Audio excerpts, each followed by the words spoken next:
Mon destin, mon rêve et mon objectif n'étaient pas seulement pour moi. Il y a des gens qui attendent que vous preniez votre place afin qu'ils puissent faire la queue pour ce que Dieu prépare pour eux. C'est donc comme si vous n'aviez pas le choix. Tenez-vous là où Dieu veut que vous vous teniez pour que la coupe déborde et que la sous-coupe qui vous retient reçoive aussi ses bénédictions. Creuser plus profondément est l'un des chapitres de votre livre. Qu'entendez-vous par là? Où allons-nous? Que faisons-nous? Eh bien, pour moi, dans ce livre, et en parlant de l'attente et de tout le reste, j'ai l'impression que tout le monde attend. Si on le veut, si on veut s'élever, il y a toujours quelque chose de plus haut. Je pense que nous nous fatiguons parfois, nos rêves commencent à... Nous vieillissons un peu et nous nous disons, vous savez quoi, je veux juste m'asseoir un peu. Mais creuser plus profondément, j'ai écrit cela parce que je recevais des factures d'eau ridicules et que je voulais un puits pour entretenir la pelouse et la propriété. J'ai donc fait appel à une société de forage. Et je ne savais pas que s'ils ne trouvaient pas de l'eau, vous deviez quand même les payer. Alors, ils sont donc venus, ils ont creusé le puits, ils n'ont pas trouvé de l'eau. Et j'ai dit, OK, envoyez-moi la facture, je l'ai payée. Mais j'ai reçu une autre facture d'eau et c'était ridicule. J'ai dit, revenez encore une fois. Ils m'ont dit, d'accord, nous pensons que l'eau sera ici. J'ai dit, vous croyez? Ils ont essayé de creuser un peu plus, mais rien n'y a fait. J'ai reçu une autre facture, j'ai dit, oubliez ça, je ne ferai plus un message, je me retire. J'ai reçu une autre facture quelques mois plus tard et c'était à nouveau ridicule. J'ai dit, OK. Creuser. Où ça, dit-il? J'ai dit ici, oui, vous allez creuser et n'arrêtez pas jusqu'à ce que vous touchiez. Wow. Il a donc commencé à forer, il est arrivé à une profondeur qu'il a dit, nous n'avons jamais été aussi profond auparavant et nous ne pensons pas que nous allons atteindre l'eau. Et j'ai dit, continuez, vous allez trouver de l'eau. Je ne paierai pas tant que vous n'aurez pas trouvé d'eau. J'étais tellement frustré et que j'étais prêt à abandonner. Et j'ai dit, allez, juste un petit peu plus loin et 10 cm plus profond. 10 cm de plus. Ils ont trouvé une source sous-marine qui coule encore aujourd'hui dans toute la propriété. Et c'est ce que j'entends par creuser plus profondément. Dans votre vie, il y a des moments où vous devez simplement aller plus loin. Lorsque vous vous investissez dans quelque chose et que vous sentez fortement que c'est ce que Dieu a pour vous et que c'est ce que je suis censé faire et c'est aussi naturel pour vous que de respirer, quand vous savez, c'est comme si personne ne vous disait de respirer, ce don, cette chose en vous, et que personne n'a besoin de vous le dire et de vous encourager, même si vous devez vous encourager vous-même, il est toujours là. Ce que je préfère dans le mantra du studio, c'est un endroit où même les rêves croient. Parce qu'il fut un temps où Joseph, n'est-ce pas? Tout ce qu'il faisait dans sa vie était en train de tomber en ruine. Et le rêve devait croire pour lui. Je crois qu'il y a donc des moments où votre rêve se manifeste par l'intermédiaire d'autres personnes qui vous encouragent. Avez-vous déjà pensé à cela? Ou, bien là, j'étais en train de sortir l'autre jour du studio, j'étais un petit peu accablé, et il y a un énorme graffiti sur un train qui disait « Faites confiance à Dieu, priez ». Je me suis dit « Ok, d'accord ». Donc, creuser complètement signifie ne pas s'arrêter jusqu'à ce qu'on ait compris. Et parfois, il se peut que vous soyez à quelques centimètres de ce pourquoi vous creusez. C'est exact, c'est vrai. Est-ce que tout le monde a un rêve? Est-ce que tout le monde a le potentiel pour ce genre de choses? Croyez-vous que tout le monde a ce potentiel? Je le crois vraiment. Je pense que tout le monde a un rêve. Et parfois, les rêves ils peuvent être petits pour certains, mais énormes pour eux. Je pense que tout le monde a un rêve et je pense que la société, la vie et les circonstances vont l'écraser, l'étouffer, lui ôter tout son oxygène et vous faire croire que vous ne pouvez pas le réaliser. Il faut une personne forte qui a une forte volonté et une forte connaissance de qui elle est, qui comprend qu'elle est digne et qui comprend ce que Dieu a dit à propos d'elle pour continuer à aller de l'avant. Que voulez-vous que quelqu'un retienne de cette lecture de votre livre? Juste savoir, parce que beaucoup de ces histoires sont profondément personnelles, juste savoir que si j'ai traversé cela et que j'ai réussi à atteindre un niveau supérieur, même si j'ai l'impression qu'il reste encore du chemin à parcourir, si j'y suis arrivé, vous pouvez le faire aussi. Quel est votre niveau supérieur? Quel est votre niveau le plus élevé dans votre vie? Quelle est la prochaine étape en matière d'amour, de finances, de famille, d'amitié, etc. Qu'est-ce que c'est pour vous? Quoi qu'il en soit, tendez vers cela. Priez pour cela, efforcez-vous pour cela, jeûnez pour cela, demandez-le à Dieu, ne cessez pas de pousser jusqu'à ce que vous y parveniez. Je veux que les gens repartent avec ce genre d'encouragement. Magnifique, c'est très bien, Tyler. J'aime ce que vous avez dit sur le fait de creuser plus profondément, parce que c'est facile à obtenir. Le début est excitant, l'arrivée est palpitante, mais c'est ce milieu. L'homme du milieu, oui. Cet homme du milieu. Mais j'ai appris ceci. Dieu travaille toujours dans les coulisses quand nous ne nous voyons pas. Et parfois, c'est lorsque rien ne se passe que Dieu travaille le plus. Et c'est là tout l'enjeu de la foi. Parce que vous pensez, eh bien Joël, je prie, je crois que je fais cela depuis un mois, un an, 10 ans. Mais il faut savoir que tant que l'on fait de son mieux pour honorer Dieu, que l'on fait ce que l'on peut, Dieu travaille dans les coulisses. Dans le cas de Joseph, cela fait 13 ans que Dieu lui a donné le rêve.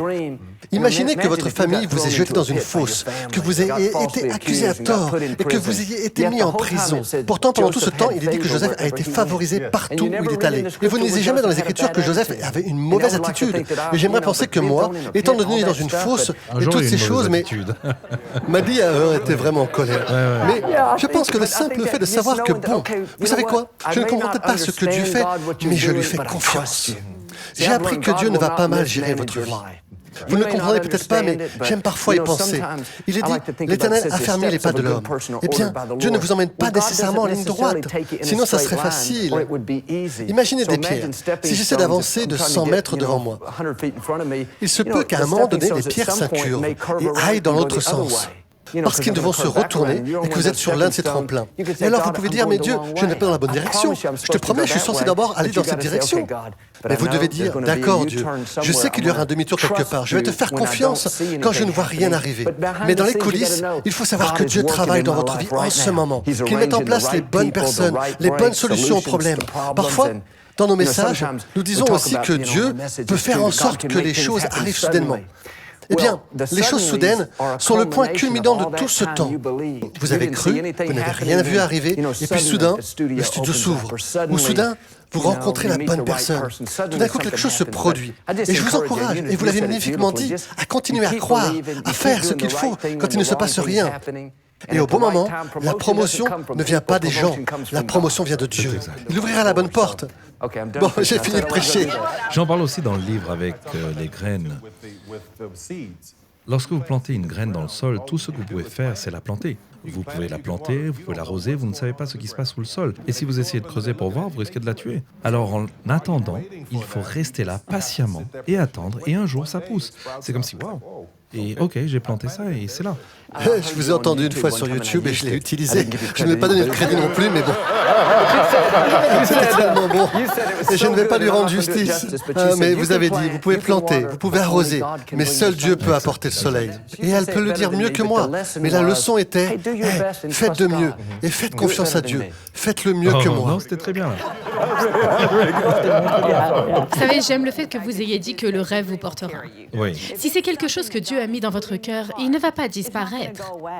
S'il disparaît et que vous vous contentez de le faire, il est fort probable que ce n'est pas ce que Dieu a mis dans votre cœur, mais ce rêve vous portera. Et vous devez chercher ce rêve, comme vous l'avez dit. Ces petites choses vous donneront le vent sous les ailes, pour ainsi dire, pour vous amener au prochain point, pour vous aider à ne pas vous lasser. Une petite chose. Une petite chose pour laquelle vous étiez constamment à la recherche de Dieu. Et je pense que c'est ce que nous devons faire. Nous devons avoir une attente. Nous devons chercher. Parce qu'on ne trouvera pas ce qu'on ne cherche pas. On ne trouvera que ce qu'on cherche.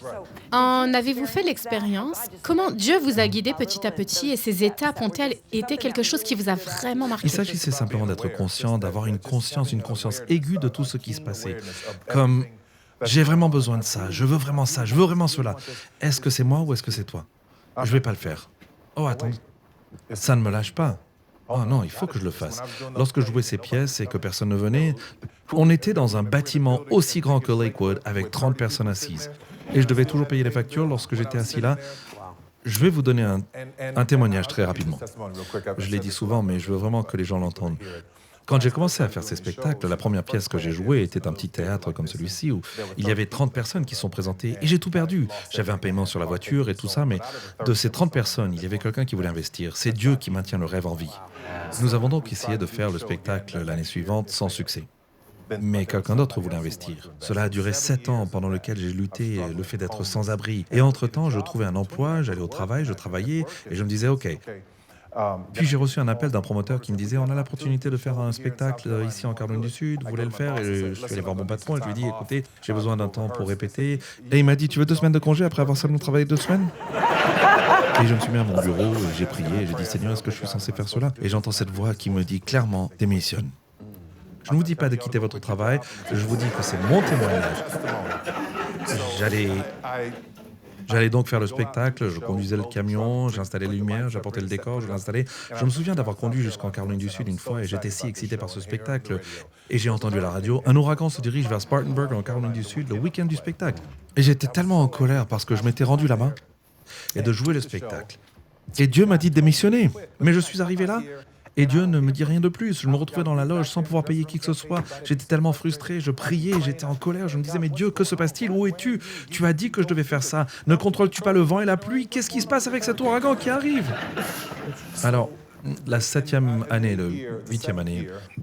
la 8e année, j'étais tellement fatigué, je n'allais plus le faire, j'avais abandonné. J'allais faire ce que ma mère m'a dit de faire, trouver un emploi, travailler à la compagnie de téléphone, j'allais m'en sortir, c'était ma vie, et je m'en étais accommodé. Puis j'ai reçu un appel de quelqu'un qui m'a dit, nous avons une autre opportunité. Le rêve, croyez. Et l'endroit où il voulait le faire était le House of Blues. Et je suis entré, j'ai dit, ils ont profané cet endroit, c'était une église, je ne produirai pas ici, je ne vais pas... Et le lendemain, j'y suis retourné et tout l'art populaire qu'ils avaient sur le mur avait disparu. The House of Blues s'était retiré hier et il n'y a plus que le tabernacle. Ah, allez! Alors j'étais assis là, et j'en ai des frissons. J'étais assis là ce soir-là en train de faire le spectacle. Et le chauffage s'est éteint dans le bâtiment. C'est le 12 mars, la nuit la plus froide d'Atlanta depuis longtemps. Et je me suis dit, mon Dieu, tu me fais venir ici. J'ai dû quitter ce travail et maintenant je suis à nouveau sans abri. Et à ce moment-là, j'entends la voix de Dieu qui me dit, tais-toi, ce n'est pas toi qui me dis quand c'est fini, c'est moi qui te le dis. C'était extrêmement clair. Alors j'étais assis là. Et il m'a dit, lève-toi et regarde par la fenêtre. J'y suis allé et j'avais les larmes qui coulaient. Il y avait une queue jusqu'au coin de la rue pour entrer dans la salle. Et à partir de ce moment-là, et ça c'était après avoir pardonné mon père, parce que tout au long de ces 7 années, je ne l'avais pas pardonné, je le retenais. Puis ce moment-là, jusqu'à aujourd'hui, je vis dans un endroit où je regarde ces moments étonnants et miraculeux se produire. Et je regarde Dieu faire des choses qui m'ont tout simplement époustouflé. Je ne sais pas si cela répond à votre question, mais je sentais que j'avais besoin de Il est dit dans les Écritures que Dieu n'a pas pris le chemin le plus facile pour amener les Israélites à la terre promise. Essentiellement parce qu'ils n'étaient pas préparés à la guerre. Et donc parfois, pas parfois, il faut juste être fidèle à travers ces portes fermées et à travers le Joseph quand quelque chose ne se passe pas comme on voudrait. Et vous apprenez grâce à cette expérience. Parfois, on apprend dans les moments difficiles. On apprend à garder une bonne attitude, même quand le chemin est semé d'embûches. Comment servir quelqu'un d'autre et l'honorer. J'ai entendu mon ami Devon Franklin, que vous connaissez probablement, et il a dit, vous devez transporter votre couronne avant de la porter. Il faut servir quelqu'un d'autre et être fidèle. Bon, il y a encore une chose, nous avons environ 9 minutes, mais Tyler, vous parlez de demander. Et j'encourage les gens. Je pense que nous ne demandons jamais assez, parce que nous pensons, je ne veux pas déranger Dieu. Il y a des enfants qui meurent en Afrique, et les autres problèmes les plus importants, il ne s'agit pas que de moi. Mais nous ne dérangeons pas Dieu lorsque nous nous soumettons nos rêves. Je pense que souvent, les gens qui n'ont pas été élevés à l'église comme moi, prient à Noël ou demandent à Dieu de les protéger ou de leur donner des petites choses. Et c'est très bien. Mais je crois qu'il faut faire des prières audacieuses et demander à Dieu de réaliser ses rêves. Il ne s'agit pas d'être avide. Dieu vous a donné quelque chose. Il a mis un don en vous. Et pour accomplir votre destinée, il vous faudra plus que vous. Vous avez besoin de la faveur de Dieu et de son aide. J'aime le chapitre dont vous avez parlé et un aspect un peu différent de la demande, mais vous dites en fait, ce dont je parle souvent, si vous ne demandez pas, comment savez-vous que vous ne recevrez pas? C'est vrai, c'est exact. Ce qu'il faut aussi comprendre dans le fait de demander, c'est que les gens qui se sentent non, parce qu'une autre partie de moi n'est pas digne, eh bien non, je ne veux pas demander à Dieu de faire cela, il est Dieu. Il est Dieu. Si vous le mettez dans la boîte d'un homme, vous allez le limiter. Moi, je suis fatigué de vous voir venir me demander de vous aider tous les jours. Mais il est Dieu. Mais la beauté de cela, et ce que vous devez comprendre, c'est que, et c'est ce que j'ai appris très tôt, mon destin, mon rêve et mon objectif n'étaient pas seulement pour moi. Il y a des gens qui attendent que vous preniez votre place pour pouvoir faire la queue pour ce que Dieu prépare pour eux. C'est donc comme si vous n'aviez pas le choix. Tenez-vous là où Dieu veut que vous vous teniez afin que la coupe déborde et que la sous-coupe qui vous retient reçoive aussi ses bénédictions. Je regarde autour de moi et je regarde des gens qui franchissent les portes de ce studio et ces enfants qui ont les yeux brillants et pleins d'énergie et ils entrent et ils s'exclament « Oh mon Dieu, c'est vous qui avez fait ça ?» Ah oui, et chaque jour avant d'aller sur le plateau, avant de faire une émission, nous nous réunissons les mains dans les mains et je prie au nom de Jésus. C'est là que nous prions tous les jours. Et je leur dis, écoutez, vous n'êtes pas obligé de faire ça parce que je ne veux pas être poursuivi en justice. Si ce n'est pas votre truc, vous n'êtes pas obligé de prier avec nous, mais c'est ce que je veux faire ici, en ce moment.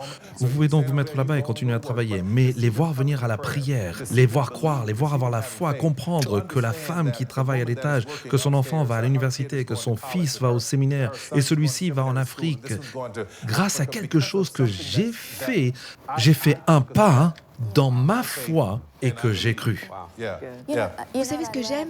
C'est que vous disiez « Je suis si heureux que Dieu ne m'ait pas montré toute l'image ». Tout le monde a un rêve. Nous avons une petite graine. Mais avez-vous la moindre idée de ce que Dieu pourrait faire? Oui, c'est vrai. Je veux dire, regardez ce que Dieu a fait en vous pour toucher le monde. Vous n'avez jamais rêvé de cela. C'était une graine de rêve. Mais Dieu est fidèle à ce rêve. Et regardez ce que Dieu peut faire avec ce rêve. C'est exact. C'est incroyable. C'est vrai. Et je suis le témoin vivant que tout concourt à votre bien. Oui. Je l'ai observé, je l'ai vu dans les tragédies et les horreurs de mon père. Si je n'avais pas eu cela, je n'aurais pas eu la sensibilité nécessaire pour écouter, entendre et comprendre. Je n'aurais pas eu une imagination si active que j'essayais d'échapper à la douleur et à la pauvreté pour pouvoir écrire. Si je n'avais pas été agent de recouvrement, je n'aurais pas été capable de négocier des contrats. Vous voyez ce que je veux dire? Vous voyez ce que je veux dire? Vous voyez ce que je veux dire? Chaque moment de ma vie a fonctionné pour mon bien. Et comme je suis assis ici maintenant, je comprends complètement et totalement cela. Shalom, j'espère que vous avez aimé cette vidéo. Abonnez-vous pour ne pas rater nos programmes. Merci de faire partie de notre famille TBN. Que Dieu vous bénisse. Shalom de Jérusalem.